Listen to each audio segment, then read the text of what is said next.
Hello YouTube and welcome to another review, and this time we have AIRFIX's French Imperial card at 172.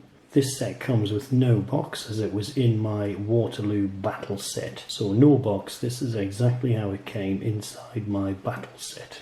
These figures were released in 1975. There's 48 figures, 16 poses, and the plastic is a little bit on the bendy side. Average height is 22mm, which is between 187 scale and 176 scale. Revell also do a set of these at 24mm, and Zvezda also do a set at 24mm. Price is unknown. These are currently not available, only on eBay, and you may pay a high price. These figures are quite good quality. Like I say, 1975 these were released, and this is part of the Waterloo battle set which I reviewed recently. So let's take a look at the figures.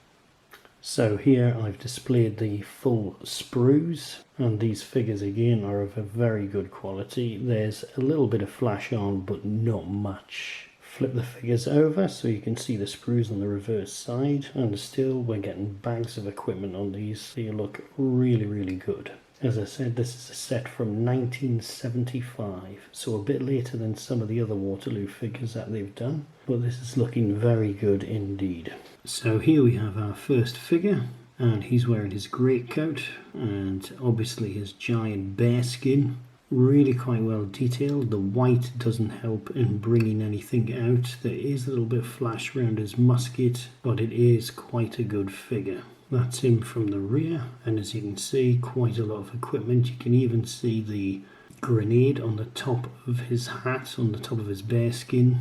Everything as it should be. Just a little bit of flash on this chap, but that's about it. I have two of these figures in the set. Next is our chap marching, and again he looks really good quality, a little bit flashy, but not too bad considering the age of this set. On the reverse, again, bags of equipment. You can see his backpack, his sleep bag, and also his pouch for musket balls and cartridges. 3 of those figures in total. Now this chap, he is pointing, but there's nothing to mark him out as being an NCO. There's no spontoon. He's carrying a musket and he's just really pointing really. However, again, it's quite good quality. Back again, everything as it should be. You can see the tails of his jacket. He's got his sabre, everything as it should be. Bit flashy. Once again, there's 2 of these figures. And now we have our flag bearer carrying his eagle. Again, another nice piece. Nice flag. You can just about make out the eagle, which is pretty hard to get to work, but that one's come off all right. And I had 1 of these figures, just 1. Again, fairly good quality. Probably my least favourite figure, and this is some guy trying to club someone, but he's doing it in a rather awkward manner. And unfortunately, I have 4 of these. That's the reverse of the figure.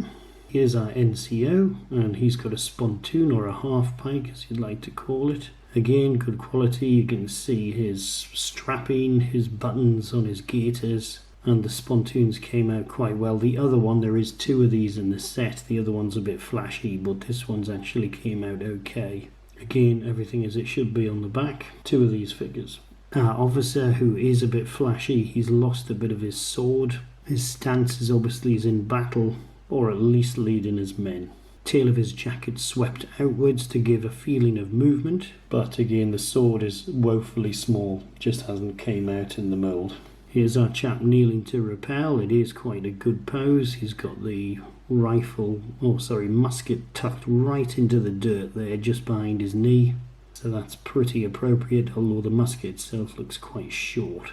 Certainly the bayonet is very short, that hasn't worked either. But lovely, lots of equipment again, and lots of detail. This is our guy standing in line taking a shot. Again, the musket looks woefully short. I just don't think it's really worked in the mould so well. So a little bit of an issue there. This is the rear. Again, packed full of equipment, and it actually touches the base. I think that's his sabre touching the base. 5 of those figures. This one's actually came out very well. He's kneeling and taking a shot. This one's actually produced the correct result. The musket is fairly long, and so is the bayonet. Detail's quite good. You can see his sabre on the back as well as his backpack.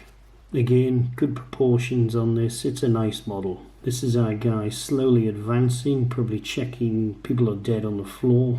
Another good pose. And on the rear, plenty of detail. 3 of these figures. Another one of a soldier advancing. Not a bad pose. Detail not bad. And the back again is very good. 3 of those figures. Everybody's necessary figure. This is the guy reloading. And I have 5 of these figures. Looks good from the back. 5 figures. And here's our guy charging. We have 3 of those figures. Rear. There's our drummer. Again, the white doesn't help, but there's quite a bit of detail on these.